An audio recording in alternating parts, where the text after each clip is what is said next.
Welcome again to the Unlearning Curve. My name is Stuart Delony. Joining me, as always, is Karl the Great. We may have JD hop in at some point during this session, but we don't know.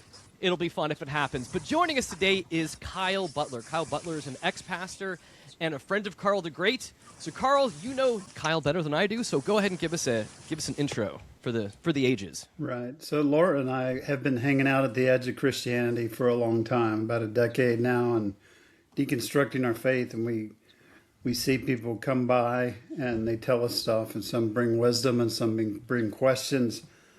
But Kyle is one of the best people I've met out there. I'm not the person that has a lot of friends, right? I mean, I don't have hundreds and thousands of friends that call me all the time.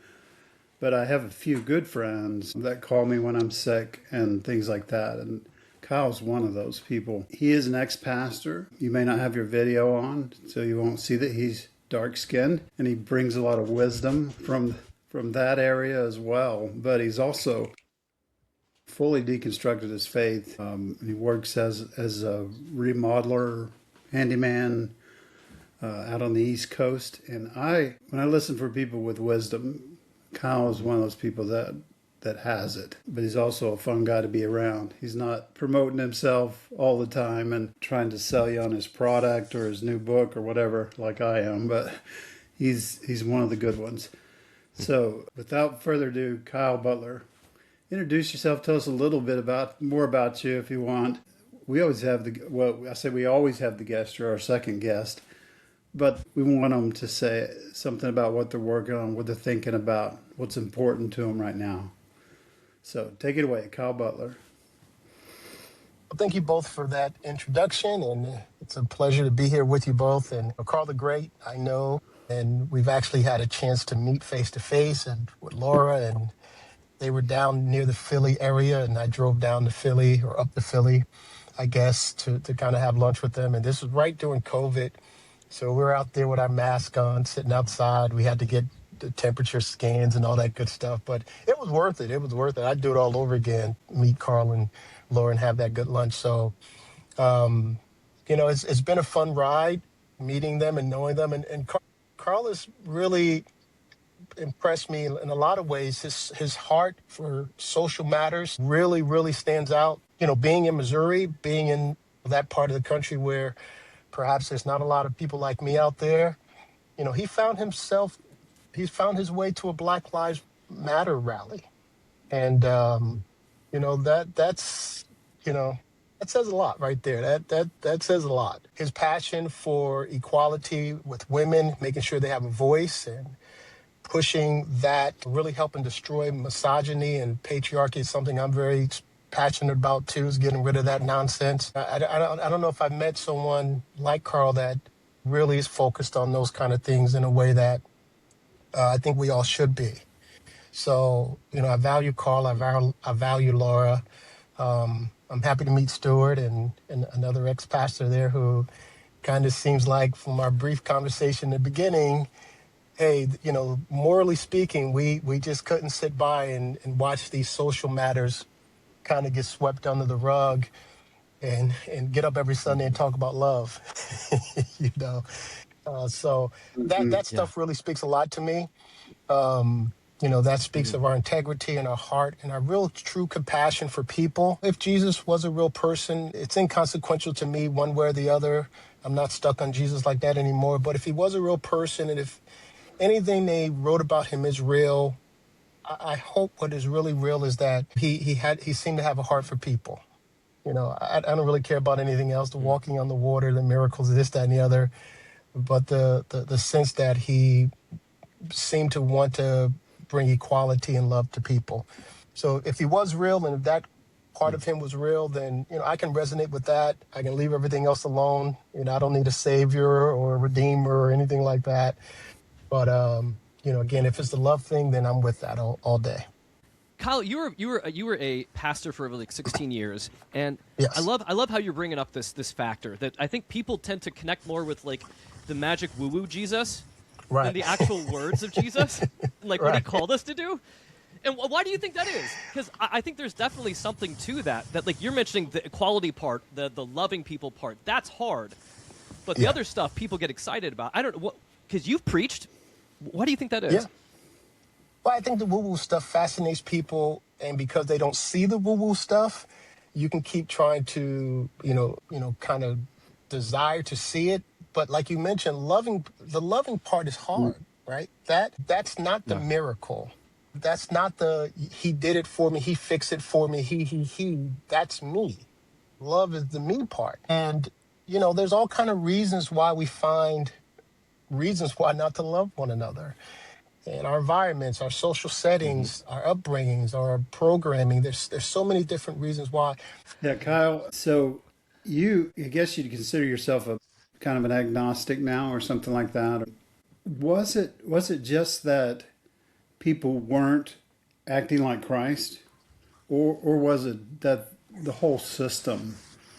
I've heard you talk a lot, so I know that it's just. There was a comedian the other day that I was listening to, and the comedian said, doesn't everybody wake up when they're a teenager and go, "This is a scam," right? Right. It doesn't make sense, and it's just the more deeply you're in it, the more you're forced to ignore those things. You can't admit you're on the high of righteousness. You can't admit that your thing is wrong. It must be right. We just must not be doing it right. Right, and I know you have some feelings about that, but what's your reaction when I say that? Yeah, it was, for me, the acting like Christ thing really didn't become glaring until I started getting out of it, because I wasn't acting much like Christ either. I mean, I was on my self-righteous, holier than thou, looking down on people, high horse, like I was programmed to do, like everyone else around me was doing. It was us. We were right. Everyone else was wrong. We're going to heaven. Everyone else is going to hell. If you're not on our train, then oh well. Sucks to be you. I didn't care about people in that way. I wasn't compassionate, and I was never a soul winner. I hated evangelizing. I hated street ministry. I hated witnessing. So I had no real compassion for the lost, even though our logo was to reach the lost regardless of the cost. My thing was bring the church, and I'll do the rest from there. I would often go outside and in our community, walk through the streets and look at people with disgust and disdain. Why don't you get your life together was what I was projecting in my mind as I looked at people. So the being like Christ part really wasn't affected. I wasn't really affected by that because, I just thought I was being a good Christian because this is what I'd seen from Christians all my life. What really started bothering me was the fact that I just couldn't find anything that was really helping people, right? So you see people's lives continually being affected by their beliefs of, in our community, in the Black community, maybe more than any other community, we have a tremendous dependency on God and Jesus. I mean, it's almost, it's sickening. It's detrimental. It's toxic. Jesus is the fixer, the mind regulator, the healer, the deliverer, the husband in a lot of single Black, wives, women with no husbands. Jesus becomes this everything. And there's such a great dependency on Jesus. And what I discovered, even for myself, for a good part of those years, that I was I'd really lost myself in who I was. And I lost all sense of responsibility for my own humanity. Because I believe that faith demanded that I trust God and Jesus with everything and for everything. And even though, logically speaking, I'd watched this play out all my life in church and thought, my God, these people are insane that are doing this. But as Karl mentioned, you get programmed with a fear that says, but if you don't do this, God's not going to be happy. And, you need God happy kind of thing. So that's really what it was for me, is once I realized how deeply I had betrayed myself and how much I had abandoned who I was, and, pursuing God so strongly and so deeply and so passionately, and then realizing this God had never returned the favor. That was a big part for me, and then it became more so of, hey, community, your lives are going down and just down the mire and the muck, and you think your Jesus is coming to save you, but there's nothing in your life that proves or you have no evidence that your Jesus has ever really been there to do anything for you. And it's time we kind of try to wake up from this nightmare a little bit. So You know, you alluded to it a little bit when we've had other Black people on the Desert Sanctuary or other podcast. They've alluded to the fact that for African American people, the church was more than what it might be for other communities. It was sometimes a civil rights headquarters, Yeah. and so on. You know, it's a place in the community, and it's deeply ingrained. And you alluded to that. As people wake up, and we have a mutual friend that's still trying to pastor, you know, with this new information and this new thing. How do we move forward from that in a positive way? We still want to be for civil rights. We still, you know, want people to have community. And how can they move forward and address those issues and be community for each other without the nonsense of Christianity, in my opinion, you know, of giving God credit for everything that goes right, blaming myself for everything that goes wrong. And like you mentioned, a codependency that's not healthy. But how do we move forward out of that and take the things that are good and useful and productive and get rid of the rest that's extraneous? Yeah. I don't know.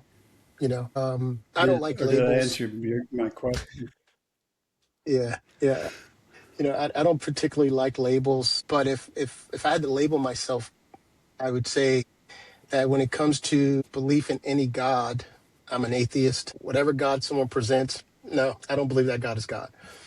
I'm probably agnostic in the overall sense of maybe there is something out there, I would assume what it is.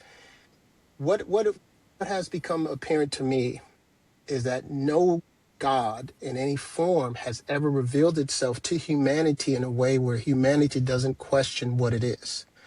So if it is something out there, it doesn't seem to care if we really know. It's not important to it if we know. And I liken it to a father or a parent. No one other than the parent introduces themselves to their children except for the parent. I don't learn who my dad or mom was from the neighbor down the street or the people on the TV or anything. My parents do that. Take the responsibility to make it known, I'm mom, I'm dad. And it's solely their responsibility, and they do it normally and naturally. You know, and they develop this sense of this is who I am, this is who you are. Other people might come along later on and say, your mom, your dad, your mom, your dad. But by this point, I already know. My parents did their job. And so if this God, as the Christians proclaim it to be, is a good father, then where's that part of the fatherhood? Where's that part of the parental part of this being who makes itself known to its children in an undeniable, you know, irrefutable way? And there is no such thing that has ever happened. So if there is something out there, I don't think it cares that we know, and I don't think it's necessary for us to know. And these religious organizations have just been something that's been a smokescreen to kind of keep us in a sense of community, which I don't really, maybe I'm biased at this point, but I don't think churches offer any real community in a sense of real community. I just don't. You know, most people go to church. We were pastors, so what did we notice? What did we see the most? People get to church either right on time or shortly thereafter. They sit there, they sing, they listen, and as soon as the church is over, they're out.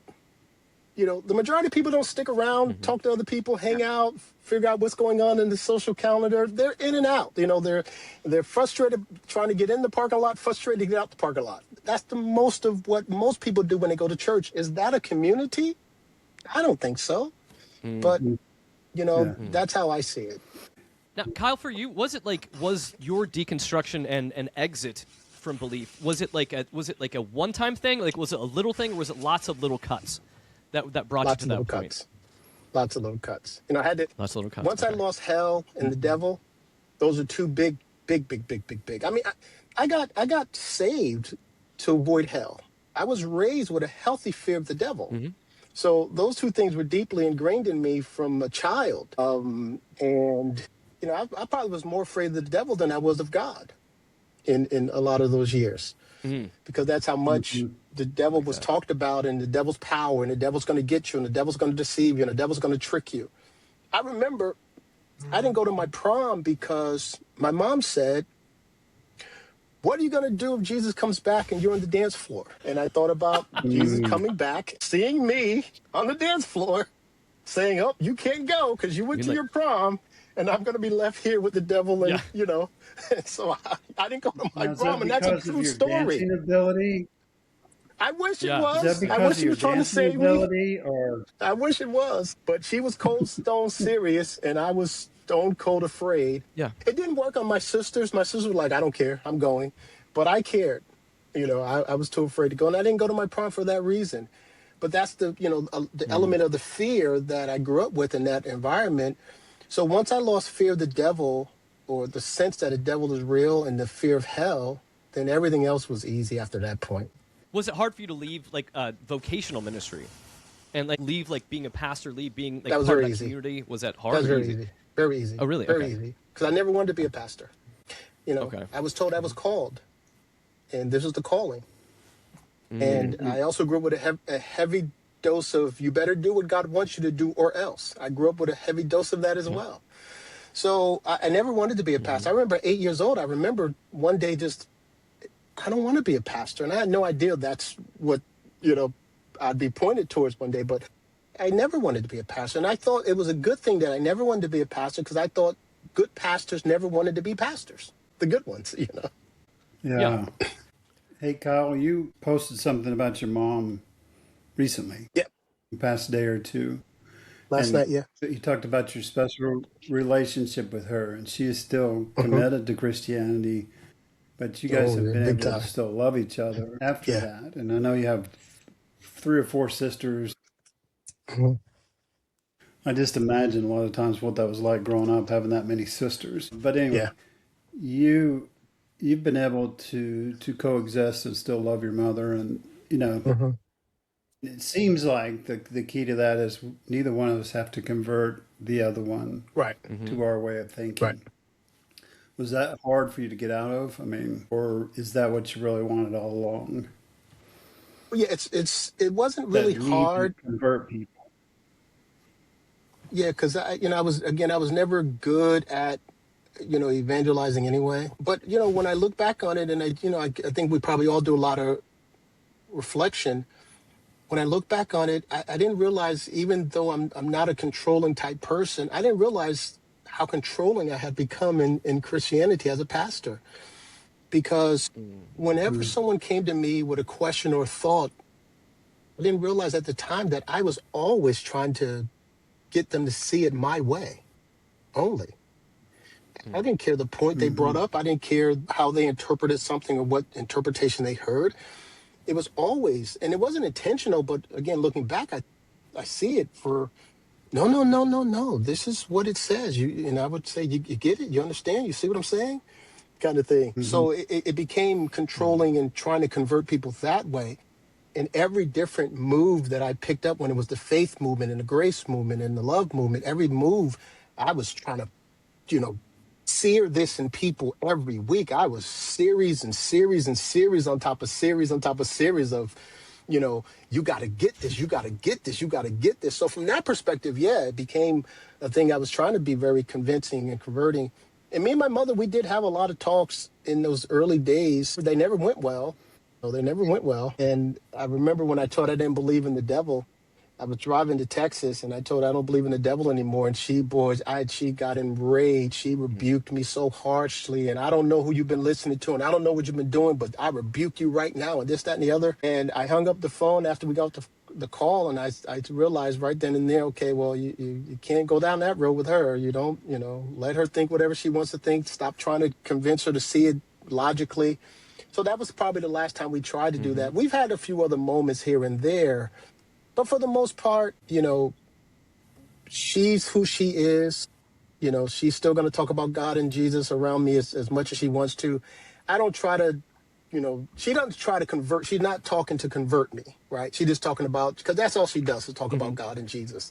God this and God this, Jesus. So she's not trying to convert me. She knows how I feel, but she also knows that through the years, I kind of would, leapfrog her in her theology understanding and things like that over the years. So even when we were both together on it, we would still have these theological discussions. So she understands I'm well versed, I'm knowledgeable. This is not some fly by night thing. This is not some deception of the devil.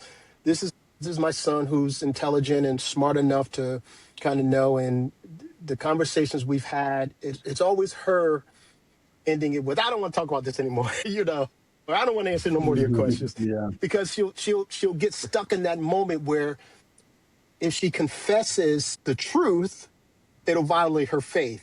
And that's when she backs out, So that always tells me, Mom, you're just too afraid to admit it. So I take those as the victories over the past. Like, I got you. I got you. I got you. Mm-hmm. That's right. But she can't admit it. Fortunately, we decided to love each other beyond that. And that's been the main thing. Yeah, it's good.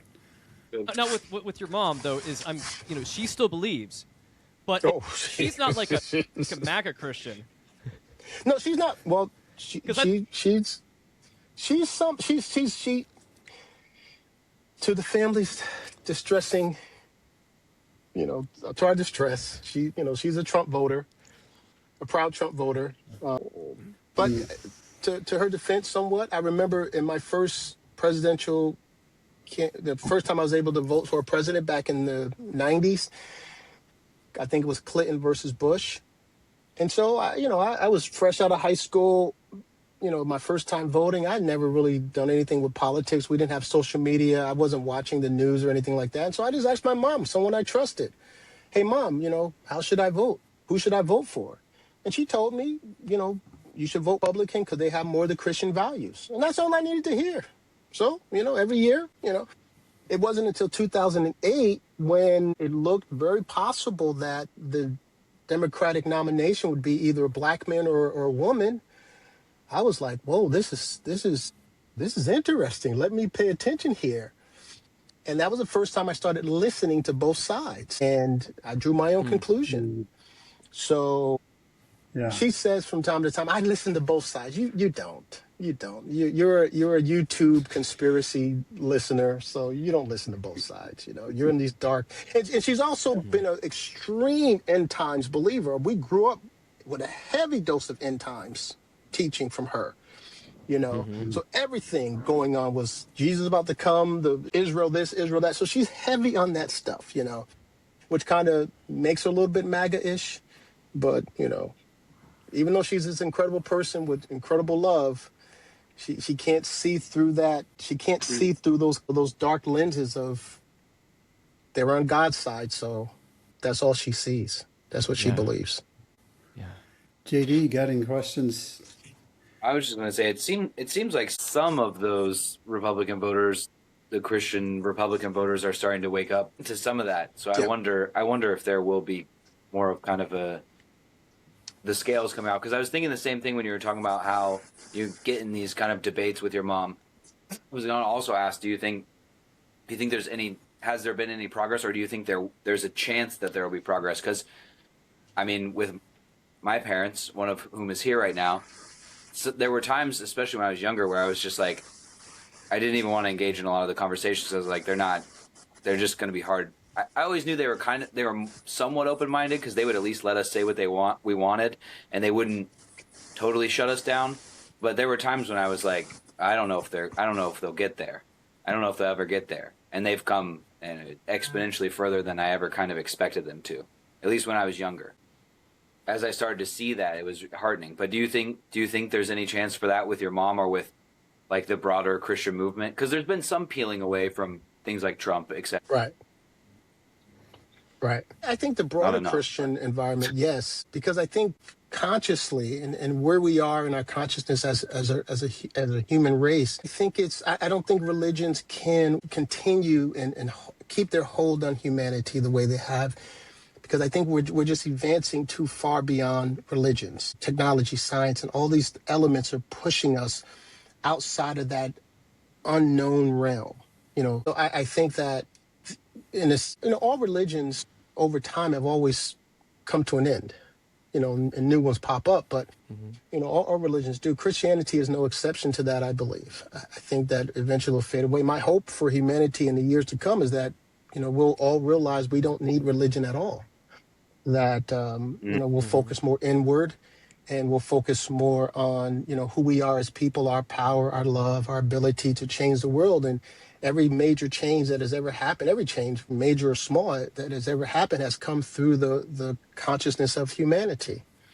If there is a God and he did orchestrate and breathe the Bible, as some believe, inspired the Bible, well, that God says slavery is okay. It was humanity who came along after that and said, no, it's not. That God said, hey, you know what? Beat your kids till they die if they're so disrespectful. Humanity came along and said, no, we don't want to do that either. No. That God said, hey, you know what? You can run into a village and take all the young women for yourself. Humanity says, no, we don't think we want to. No. That God said, hey, according to the current translations, being homosexual is a sin and you're going to be an abomination. Humanity's saying, no, we don't think so. No. So, it seems that we are advancing beyond. And I think we'll continue to do that. At least I hope so. Yeah. That's good. I have one more question. So, Kyle, I've heard you speak a lot. Are there certain things? Last week I did a thing where I said, these are my catchphrases. These are the things that help me remember my key points of deconstruction, like be where you are, be who you are. What are some of those, the best truths that you've come out of deconstruction with? Can you share a couple of those with us? We're kind of running out of time, but we'll stay here as long as you do. But what would be the key things? Undoubtedly for me, what has brought me to where I am today and really helped me find myself again and really value myself is the self-love element, something that I just can't tell you how much value that has been for me. Christianity is a very toxic belief system, and I know they try to, envelope it in love, but at its very core, it is incredibly toxic, incredibly demoralizing to our humanity. Whether you say it outwardly or not, you have to start at the point of acknowledging you're a no good nobody. You are the worst of the worst. You are worthy of the most, damnable destruction. That's who you are. You're a disgusting piece of thing in the eyes of this God. And you were born this way. You deal with it.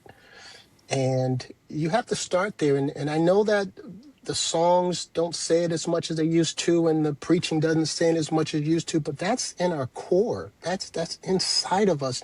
And you don't lose that until you lose the sense of the religion itself.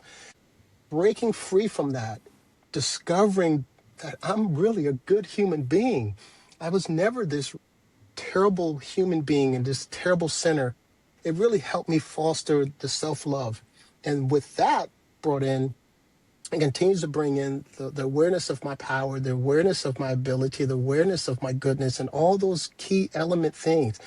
So much like you say, Karl, be who you are, be where you are, and those kind of things, I really just try to shine the light on us as human beings and our goodness, because I really believe we are really, really good at our core, more than we're anything else.